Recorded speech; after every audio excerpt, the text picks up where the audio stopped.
أعوذ بالله من الشيطان الرجيم. بسم الله الرحمن الرحيم. والتين والزيتون وطور سينين وهذا البلد الأمين لقد خلقنا الإنسان في أحسن تقويم ثم رددناه أسفل سافلين إلا الذين آمنوا وعملوا الصالحات فلهم أجر غير ممنون فما يكذبك بعد بالدين أليس الله بأحكم الحاكمين۔ سورۃ التین، اللہ کے نام سے جو بے انتہا مہربان اور رحم فرمانے والا ہے۔ قسم ہے انجیر اور زیتون کی اور طور سینا اور اس پرامن شہر کی۔ ہم نے انسان کو بہترین سخت پر پیدا کیا، پھر اسے الٹا پھیر کر ہم نے سب نیچوں سے نیچ کر دیا، سوائے ان لوگوں کے جو ایمان لائے اور نیک عمل کرتے رہے کہ ان کے لیے کبھی ختم نہ ہونے والا اجر ہے۔ بس اے نبی، اس کے بعد کون جزا و سزا کے معاملے میں تم کو جھٹلا سکتا ہے؟ کیا اللہ سب حاکموں سے بڑا حاکم نہیں ہے؟ بسم اللہ الرحمن الرحیم۔ اقرأ باسم ربک الذی خلق خلق الإنسان من علق اقرأ وربك الأكرم الذي علم بالقلم علم الإنسان ما لم يعلم كلا إن الإنسان ليطغى أن رآه استغنى إن إلى ربك الرجعى أرأيت الذي ينهى عبدا إذا صلى أرأيت إن كان على الهدى أو أمر بالتقوى أرأيت إن كذب وتولى ألم يعلم بأن الله يرى كلا لئن لم ينته لنسفعا بالناصية ناصية كاذبة خاطئة فليدع ناديه سندع الزبانية كلا لا تطعه واسجد واقترب۔ سورۃ العلق، اللہ کے نام سے جو بے انتہا مہربان اور رحم فرمانے والا ہے۔ پڑھو اے نبی اپنے رب کے نام کے ساتھ جس نے پیدا کیا، جمے ہوئے خون کے ایک لوتھڑے سے انسان کی تخلیق کی۔ پڑھو اور تمہارا رب بڑا کریم ہے، جس نے قلم کے ذریعے سے علم سکھایا، انسان کو وہ علم دیا جسے وہ جانتا نہیں تھا۔ ہرگز نہیں انسان سرکشی کرتا ہے اس بنا پر کہ وہ اپنے آپ کو بے نیاز دیکھتا ہے، حالانکہ پلٹنا یقیناً تیرے رب ہی کی طرف ہے۔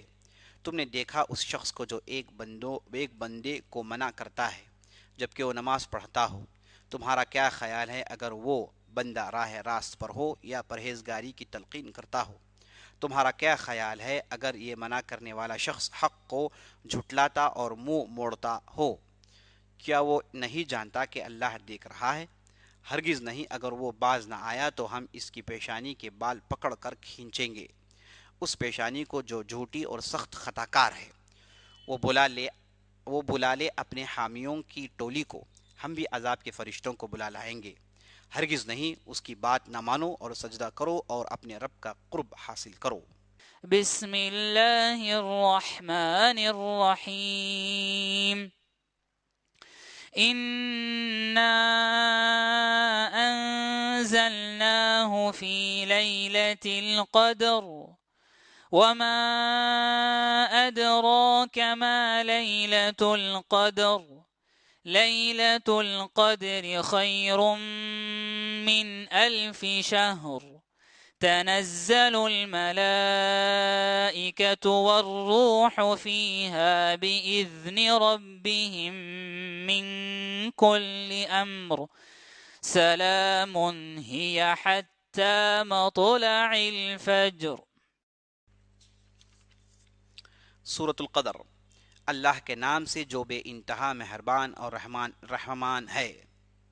ہم نے اس قرآن کو شب قدر میں نازل کیا ہے، اور تم کیا جانو کہ شب قدر کیا ہے؟ شب قدر 1000 مہینوں سے بہتر ہے۔ فرشتے اور روح اس میں اپنے رب کے اذن سے ہر حکم لے کر اترتے ہیں۔ وہ رات سراسر سلامتی ہے طلوع فجر تک۔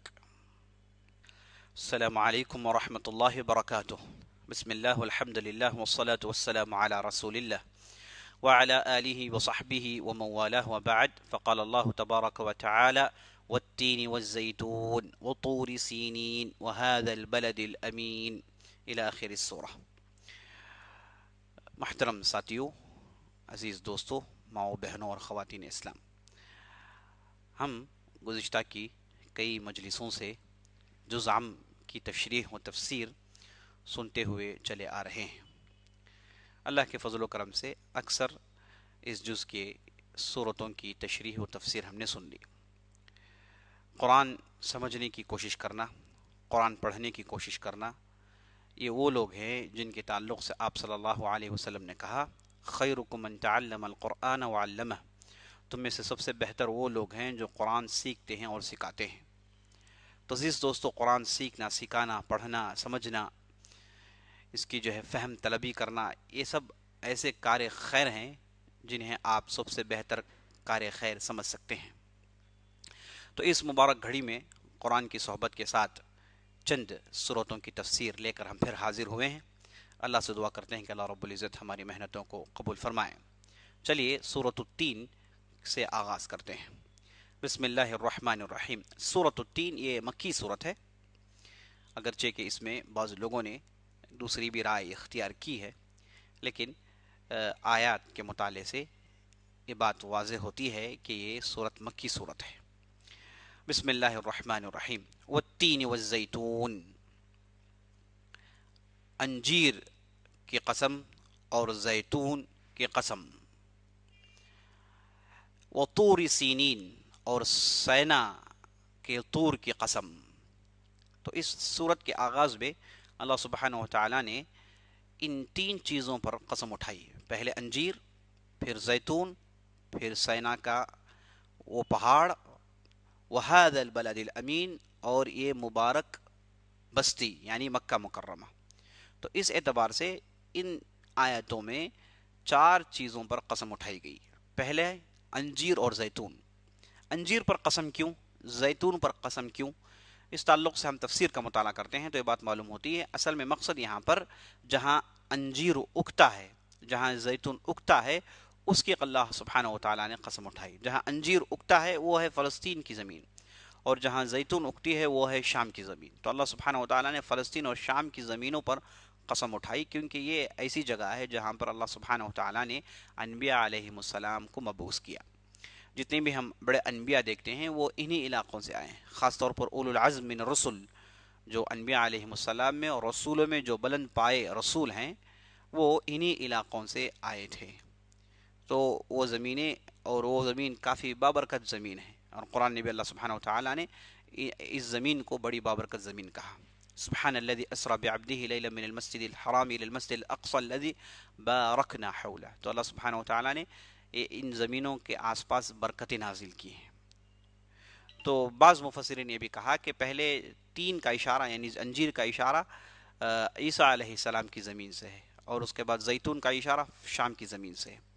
وطور سینین، سینا کی پہاڑی گھاٹی میں جو پہاڑی ہے جس کا نام طور ہے، اس پر اللہ سبحانہ و تعالیٰ نے قسم اٹھایا۔ اس میں موسیٰ علیہ السلام کی طرف اشارہ ہے۔ طور اصل میں پہاڑ کو کہتے ہیں، اور ایک پہاڑ کا نام بھی ہے جو سینا کے گھاٹیوں میں بھول بھلیوں میں پہاڑ موجود ہے۔ یہاں پر موسیٰ علیہ السلام کو اللہ سبحانہ و تعالیٰ نے نبوت دی تھی۔ تو یہاں پر ان کی زمین اور اس جگہ پر بھی اللہ نے قسم اٹھائی، کیونکہ ایسی جگہیں جہاں پر انبیاء علیہ السلام آیا کرتے تھے وہی نازل ہوتی تھی، تو اس اعتبار سے یہ زمینوں کی اہمیت کافی بڑھ جاتی ہے۔ وَهَذَا الْبَلَدِ الْأَمِينَ، اور یہ مبارک شہر، یہ امانت دار شہر، یہ محفوظ شہر، امن و امان والا شہر، اس پر قسم یعنی مکہ مکرمہ پر قسم۔ تو یہ تینوں قسموں کو اللہ اٹھانے کے بعد ایک حقیقت بیان کرتا ہے، اور مفسرین کہتے ہیں کہ ہم جب توراہ کا مطالعہ کرتے ہیں، توراہ کے آخری میں اللہ سبحانہ وتعالیٰ نے ان تینوں جگہ کا اشارہ کیا، یعنی تورات میں ان تینوں جگہوں کی طرف اشارہ ہے، شام کی زمین، فلسطین کی زمین، طور پہاڑ کی ذکر، اور اس کے بعد جبل فاران یعنی فاران کی پہاڑیوں کا ذکر، فاران کی پہاڑیاں جو مکے میں یہ پہاڑیاں ہوتی ہیں۔ تو توراہ کے اندر آج بھی فاران کی پہاڑیوں سے روشنی نکلنا، یہاں سے حق نکلنے کا اشارہ موجود ہے، اور یہ ایسی کھلی ہوئی روشن نشانی ہے جس کا کوئی انکار نہیں کر سکتا، کیونکہ فاران کی پہاڑیوں میں کسی دوسرے نبی کا ذکر ہے ہی نہیں۔ ابراہیم علیہ السلام آئے تھے اور وہ واپس فلسطین چلے گئے تھے، ان کی دعوت کی سرگرمیاں وہ فلسطین کی زمین سے ہوا کرتی تھی، تو فاران کے پہاڑیوں کو کسی نے مرکز نہیں بنایا سوائے محمد رسول اللہ صلی اللہ علیہ وسلم کے، جس کا ذکر ہم تورات میں بھی دیکھتے ہیں۔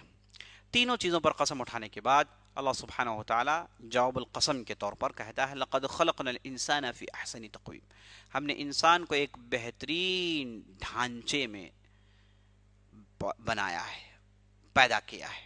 تو یہاں پر احسن تقویم ایک خوبصورت چہرہ، ایک خوبصورت ڈھانچہ بھی لوگوں نے مانا ہے، اور فطرت سلیمہ کو بھی مانا ہے، سلیم الفطرت، انسان کو اللہ نے سلیم الفطرت بنایا۔ انسان کی فطرت بالکل صاف ستھری فطرت ہے، انسان کی فطرت میں رحم، کرم، عاجزی، تواضع، انکساری جیسی بہت ساری خوبیاں اللہ نے انسان کی فطرت میں رکھ دی۔ تو اللہ کہتا ہے کہ ہم نے انسان کو اس فطرت سے بنایا، تو یہ مرتبہ ہے اس کا، بہت ہی بہترین صورت میں اور ساتھ بہترین فطرت میں اللہ نے بنایا۔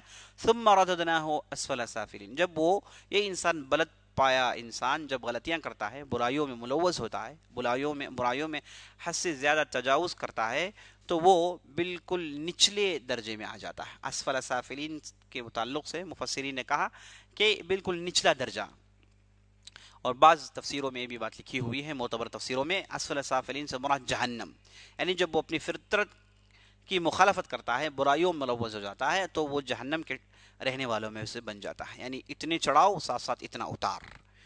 اچھا ہو تو انسان سب سے بہتر ہوتا ہے، تمام مخلوقات میں اشرف المخلوقات کا اسے مرتبہ حاصل ہے، جب وہ غلطیاں کرتا ہے تو نچلے جانوروں سے بھی بدتر ہو جاتا ہے۔ تو یہ دونوں جو انسان کے مرحلے ہیں اس کے طرف ان دو آیتوں میں اشارہ ہے۔ ہاں، بجز ان لوگوں کے الا الذین آمنوا وعملوا الصالحات فلهم اجر غیر ممنون، الا یہ کہ جو لوگ ایمان لائے، نیک عمل کیے، ان لوگوں کے لیے کسی بھی قسم کی خامیوں کے بغیر اجر دیا جائے گا، تمام خامیوں کے بغیر ان کے اجر میں کوئی خامی نہیں ہوگی، مکمل اجر انہیں دیا جائے گا۔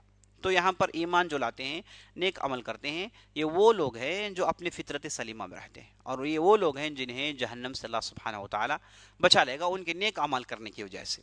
یہ سلیم الفطرت ہیں، انہوں نے اپنی فطرت کو باقی رکھا، نیک اعمال کیے، تو اللہ نے انہیں بہترین اجر دیا، ایسا اجر جو کوئی بھی اس کے اندر کمی نہیں ہے۔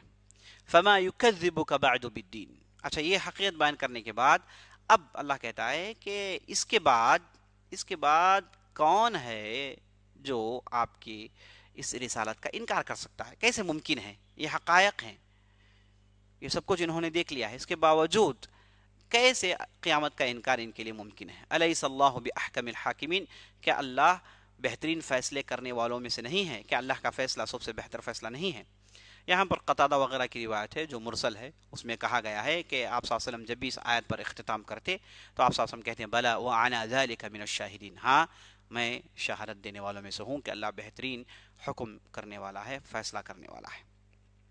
تو عزیز دوستو، یہ جو مختصر چھوٹی سی صورت تھی جس میں 3 اہم علاقوں پر قسم کھانے کے بعد انسان کی خلقت کی اہمیت، اور وہ جب اپنی خلقت اور فطرت کے خلاف چلتا ہے تو وہ جہنمی بن جاتا ہے۔ اگر جو لوگ ایمان لائے، پھر توبہ کیے، ایمان لائے، نیک عمل کریں، تو ان کے لیے تو مکمل اجر ملے گا، یعنی جنت میں جائیں گے، جہنم سے انہیں بچا لیا جائے گا۔ یہ حقائق ہیں، ان سے انکار کون کر سکتا ہے؟ اور اللہ سے بہترین فیصلہ کون سنائے گا؟ یعنی اللہ کا فیصلہ ہے، جنتی جنت میں جائیں گے، جہنمی جہنم میں جائیں گے، ان کے اعمال کے مطابق، ان کے ایمان کے مطابق۔ یہ اللہ کا بتایا ہوا قدیم فیصلہ ہے، اللہ سے بہتر فیصلہ کرنے والا کون ہو سکتا ہے؟ تو یہ تھی عزیز دوستوں سورۃ التین۔ اب چلیے سورۃ العلق کی طرف آگے بڑھتے ہیں۔ سورۃ العلق بسم اللہ الرحمن الرحیم، یہ بالاتفاق مکی صورت ہے، اور خاص طور پر اس کی جو شروع کی 5 آیتیں ہیں، یہ اللہ سبحانہ و تعالی نے انسانیت کے لیے محمد صلی اللہ علیہ وسلم کے ذریعے سے پہلی جو وحی کی کڑی تھی وہ ان آیتوں پر مشتمل تھی۔ 5 آیتیں، ان 5 آیتوں کو اللہ نے آپ صلی اللہ علیہ وسلم کو دیا سب سے پہلے وحی کے طور پر۔ جب آپ صلی اللہ علیہ وسلم پر وحی آنا شروع ہو گئی تو یہ 5 آیتیں نازل ہوئی۔ ہم جانتے ہیں کہ آپ صلی اللہ علیہ وسلم جب آپ کی عمر 40 سال کی ہوئی تو آپ لوگوں کے درمیان رہنا پسند نہیں کرتے تھے، عزلت پسند کرتے تھے، خلوت پسند کرتے تھے، اور انہیں جو بھی کچھ ہو رہا ہے یہ باتیں، یہ حقائق انہیں سمجھ میں نہیں آ رہی تھی، تو وہ اپنے آپ کو لوگوں سے دور رکھتے۔ آپ صلی اللہ علیہ وسلم نے غار حرا کا انتخاب کیا، کیونکہ ایک ایسی جگہ یہ غار ہے جہاں سے آپ صلی اللہ علیہ وسلم حرم کو دیکھ سکتے تھے، کعبۃ اللہ کو دیکھ سکتے تھے۔ تو آپ صلی اللہ علیہ وسلم نے آج بھی یہ جبل نور جو مشہور پہاڑی ہے اس کی چوٹی میں یہ غار آج بھی موجود ہے، وہاں پر سے آپ بڑی آسانی سے حرم کو دیکھ سکتے ہیں، کعبے کو دیکھ سکتے ہیں۔ تو آپ صلی اللہ علیہ وسلم نے اس غار کا اختیار کیا اور اس میں آپ صلی اللہ علیہ وسلم بیٹھ کر غور و خوض کرتے تھے، جسے ماں عائشہ کہتے ہیں کان یتحنث، یعنی آپ صلی اللہ علیہ وسلم عبادت کرتے تھے، یعنی عبادت مطلب غور و خوض، یعنی بیٹھ کر سوچنا اللہ کی آیات، یہ جو مخلوقات ہیں ان کے تعلق سے سوچنا، غور و خوض کرنا، یہ آپ صلی اللہ علیہ وسلم کا کئی دنوں کا عمل رہا۔ تو اچانک اس غار میں آپ صلی اللہ علیہ وسلم کا سامنا ایک ایسی مخلوق سے ہوتا ہے جنہیں آپ صلی اللہ علیہ وسلم نے اب تک نہیں دیکھا، اور وہ تھے جبرائیل علیہ السلام۔ آپ صلی اللہ علیہ وسلم کے پاس آتے ہیں اور آپ صلی اللہ علیہ وسلم کے پاس وحی لے کر آتے ہیں۔ تو آپ صلی اللہ علیہ وسلم کے پاس پہنچتے ہیں وحی لے کر، تو پہلے کہتے ہیں اقرأ بسم ربک الذی خلق، پڑھ تیرے رب کے نام سے جس نے پیدا کیا، خلق الانسان من علق، جس نے انسان کو لوتھڑے سے پیدا کیا، اقرأ وربک الاکرم، پڑھو تمہارا رب بڑا ہی بزرگ بالاتر ہے، الذی علم بالقلم، جس نے انسان کو قلم کے ذریعے سے تعلیم دی، علم الانسان ما لم يعلم، اور انسان کو وہ تعلیم دی جسے انسان نہیں جانتا۔ تو یہ 5 آیتیں نازل ہوئیں۔ تو عزیز دوستو ان 5 آیتوں میں ہم دیکھتے ہیں کہ پڑھ کا حکم ہے، پھر انسان کی تخلیق کا جو ہے ذکر ہے، اور اللہ کے بالا و برتر ہونے کا ذکر ہے، اور انسان کو قلم کے ذریعے سے تعلیم دینے کا ذکر ہے، اور انسان کو وہ علم دینا جو اس سے پہلے نہیں جانتا تھا۔ تو یہ جب آیتیں آپ صلی اللہ علیہ وسلم پر پڑھی گئیں تو آپ صلی اللہ علیہ وسلم نے کہا کہ ما انا بقارئ، میں پڑھنا نہیں جانتا۔ تو جبرائیل علیہ السلام نے آپ صلی اللہ علیہ وسلم کو دبوچا، 1 مرتبہ نہیں، 2 مرتبہ نہیں، 3 مرتبہ دبوچا، اور اس کے بعد آپ صلی اللہ علیہ وسلم کو چھوڑ کر پھر حکم دیتے ہیں کہ پڑھو، تو آپ صلی اللہ علیہ وسلم پڑھ پاتے ہیں۔ تو عزیز دوستو ان 5 آیتوں میں جیسے میں نے بتایا کہ پڑھنے کا حکم ہے، 2 مرتبہ پڑھنے کا حکم ہے۔ تو اس سے بات معلوم ہوئی کہ آپ زیادہ پڑھیں گے تو ہی اللہ کے حقائق کو جان سکتے ہیں۔ تو اسلام کی پہلی آیت میں پڑھنے کا حکم ہے۔ تو آج ہماری امت پڑھنے کے تعلق سے کتنی پیچھے کیوں ہیں، جبکہ ہمارا قرآن ہمیں سب سے پہلے حکم دیتا ہے کہ پڑھیں۔ تو پڑھنا عزیز دوستو یہ بہت بڑی چیز ہے۔ پڑھنے سے ہی انسان اپنی حقیقت کو جانتا ہے، اپنے رب کو جانتا ہے، علم سے ہی انسان سب کچھ جانتا ہے۔ وہ اپنی ماں کے پیٹ سے بالکل کوڑا نکلتا ہے، پھر سیکھتا ہے، علم حاصل کرتا ہے۔ تو علم حاصل کرنے کے تعلق سے عزیز دوستو اس آیت میں اہمیت بتائی گئی، اور قلم کے استعمال کی طرف سے اشارہ ہوا، یعنی علم کے ساتھ ساتھ قلم بھی استعمال ہو، جس کے ذریعے سے یہ علم کی نشر و اشاعت ہوتی ہے۔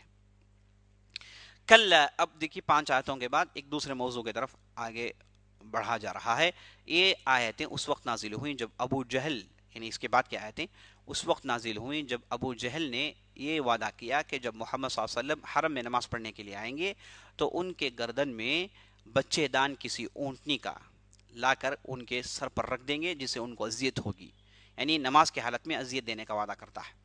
تو اسی طریقے سے آپ صلی اللہ علیہ وسلم جب حرم میں داخل ہوئے، نماز پڑھنے لگے، تو اس ظالم نے یہی حرکت کی۔ آپ صلی اللہ علیہ وسلم کا سانس پھولنے لگا یہاں تک کہ مائی فاطمہ رضی اللہ عنہا آ کر آپ صلی اللہ علیہ وسلم کے اوپر سے یہ پھوٹا ہٹاتی ہے، اور ان ایسے لوگوں کو برا بھلا کہتی ہے جو آپ صلی اللہ علیہ وسلم کو تکلیف دینے کی کوشش کرتے ہیں۔ تو عزیز دوستو تو یہ سلسلہ شروع ہو رہا ہے۔ کلا ان الانسان لیطغی، ہرگز نہیں انسان تکبری کرنے والا ہے، اشارہ ابو جہل کی طرف ہے۔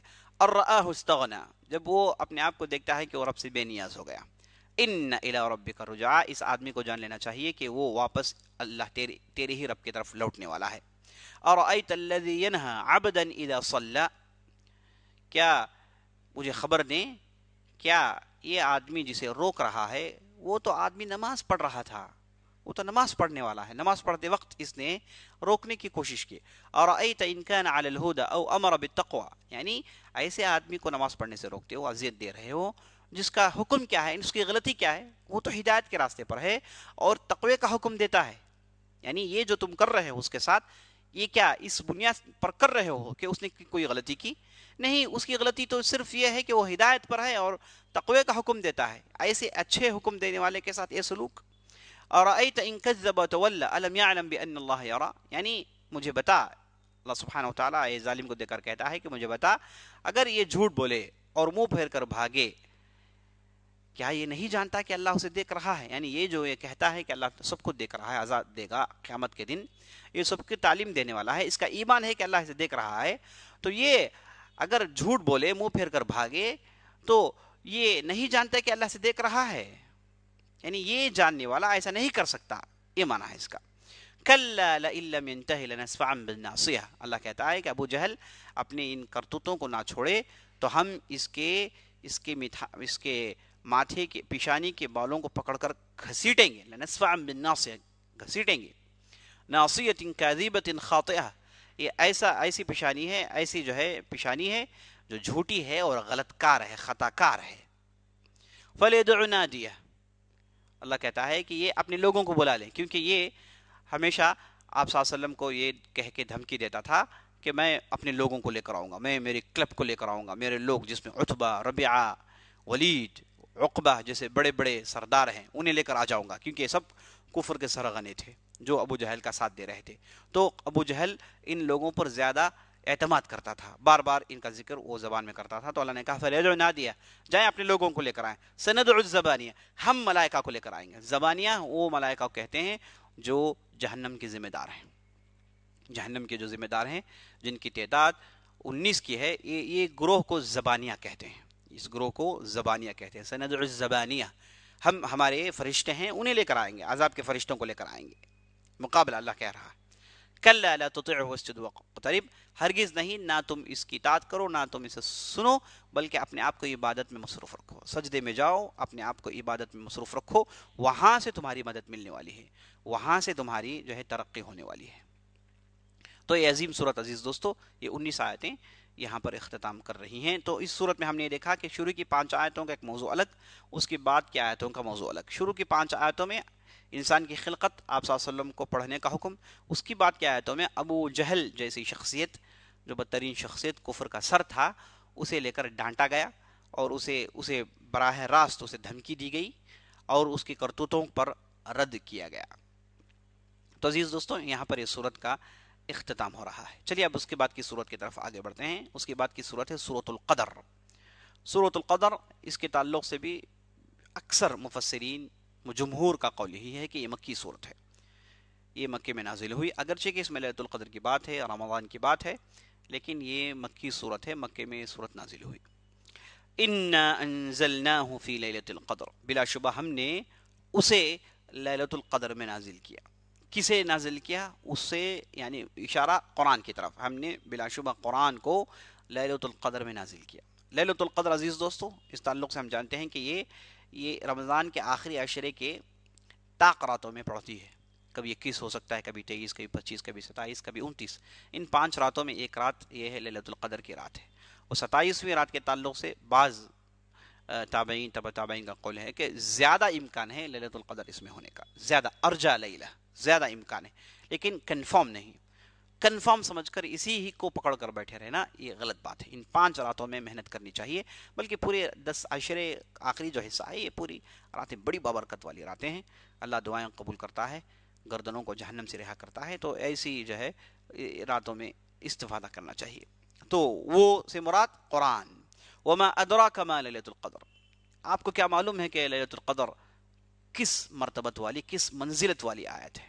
عزیز دوستو، لیلۃ القدر، قدر کا کیا معنی ہے؟ قدر کے 3 معنی آتے ہیں. ایک معنی تقدیر کا، دوسرا معنی بلند مرتبے کا، منزلت کا، اور تیسرا معنی تنگ کا. یعنی بلند مرتبے والی رات ہے، یہ تو معلوم ہے. اور تقدیر، اس رات میں 1 سال کی تقدیر نازل کی جاتی ہے. آنے والے 1 سال تک یہ جو ہے دنیا چلانے کے لیے اللہ سبحانہ و تعالیٰ اس رات میں تقدیر نازل کرتا ہے. اور تیسری چیز یعنی تنگ کا معنی یہ کہ اس رات میں اتنے فرشتے نازل ہوتے ہیں کہ زمین تنگ ہو جاتی ہے، اتنا زیادہ فرشتوں کا نزول ہوتا ہے اس مبارک رات میں۔ وما ادراک ما لیلۃ القدر، اور تم کیا جانو یا محمد صلی اللہ علیہ وسلم یہ لیلۃ القدر کیا چیز ہے؟ لیلۃ القدر خیر من الف شہر، یہ رات 1000 مہینے سے بہتر ہے، یہ رات 1000 مہینے سے بہتر ہے، 1000 مہینے نہیں، 1000 مہینوں سے بہتر ہے، اتنی مبارک رات ہے۔ آپ حساب لگا لیں کہ 1000 مہینے کتنے سال ہوتے ہیں اور اس میں کتنی مرتبہ رمضان آئے گا، تو اس میں جو اتنی عبادت سبحان اللہ، اللہ نے اس میں جو ہے موج کر دیا ہے۔ اللہ اکبر، کتنی مبارک رات ہے۔ تنزل الملائکۃ والروح فیہا باذن ربہم من کل امر، یہ ایسی رات ہے جس میں اللہ سبحانہ و تعالیٰ کے فرشتے اور جبرائیل امین نازل ہوتے ہیں اللہ کا حکم لے کر، ہر معاملے کو لے کر، ہر معاملے کے تعلق سے، تقدیر کے تعلق سے اللہ کا حکم لے کر اس رات میں جبرائیل اور فرشتے نازل ہوتے ہیں۔ تو جبرائیل جیسی شخصیت اس رات میں نازل ہوتی ہے، تو اس سے معلوم ہوا کہ یہ رات کی کتنی بڑی اہمیت ہے۔ سلام ہی حتی مطلع الفجر، سلامتی ہو، یہ رات طلوع فجر تک چلتی ہے، طلوع فجر تک یہ رات چلتی ہے۔ اللہ نے کہا کہ سلامتی ہو ان لوگوں پر جو اس رات کو حاصل کرتے ہیں، اس میں محنت کرتے ہیں۔ اور مائی عائشہ آپ صلی اللہ علیہ وسلم سے پوچھتے ہیں کہ اللہ کے رسول، اگر مجھے یہ مبارک رات مل جائے تو اس رات میں میں کیا کروں؟ تو آپ صلی اللہ علیہ وسلم نے ایک بہت ہی بہترین پیاری دعا سکھائی، کہا کہ یہ کہو اللہم انک عفو تحب العفو فاعف عنی، اے اللہ تو سراپا مغفرت، معاف کرنے والا ہے اور تو معاف کرنا پسند کرتا ہے، لہٰذا میرے گناہوں کو پوچھ دے، میرے گناہوں کو معاف کر دے۔ یعنی اس رات میں آپ صلی اللہ علیہ وسلم نے جو اہم چیز کی تعلیم دی وہ تھا عزیز دوستو استغفار۔ تو انسان جہاں بہت سارے مانگتا ہے، ان مانگوں میں سر فہرست اس کے پاس استغفار ہونا چاہیے، اپنی غلطیوں کی تلافی ہونی چاہیے، سچی توبہ ہونی چاہیے۔ جو بھی لوگ توبہ نہیں کرتے، استغفار نہیں کرتے، یاد رکھ لیجیے ان کے برے اعمال آ جاتے ہیں اور روڑے ڈالتے ہیں ان کی دعا قبول ہونے کے راستے میں۔ تو یہ برے اعمال جو ہیں یہ انسان کے درمیان پردہ ڈال دیتے ہیں، جس سے وہ اپنے امنگوں کو، اپنی امیدوں کو حاصل نہیں کر سکتا، اس کی دعائیں قبول نہیں ہوتی۔ تو پہلے توبہ کر کے، استغفار کر کے ان تمام غلطیوں سے اپنے آپ کو پاک کریں۔ تو استغفار توبہ سے ہی عزیز دوستو یہ ممکن ہے، اس کے بعد اپنی مانگے۔ تو جب آدمی گناہوں سے پاک ہو جاتا ہے، گناہوں سے جو ہے باہر نکل جاتا ہے، تو اس کے بعد ہر دعا اللہ سبحانہ و تعالیٰ اس کی مان لیتا ہے۔ تو گناہیں ہیں جو اصل میں رکاوٹ پیدا کرتی ہیں۔ تو ہم کتنے افسوس کے ساتھ کہنا پڑ رہا ہے کہ ہم کتنے غلطیاں کرتے ہیں، ہماری کتنی گناہیں ہیں، ہم کتنی نافرمانیاں کرتے ہیں۔ تو یہ سب چیزیں ہیں جو ہماری دعاؤں کے درمیان پردہ ڈال دیتی ہیں۔ تو پہلے استغفار کریں، کثرت سے استغفار کریں۔ آپ صلی اللہ علیہ وسلم کہتے ہیں فَإِنَّهُ لَيُغَانُ عَلَى قَلْبِ فَأَسْتَغْفِرُ اللَّهَ 100 مرہ، کبھی کبھار میں میرے دل میں سختی محسوس کرتا ہوں تو فوراً میں 100 مرتبہ استغفار کرتا ہوں۔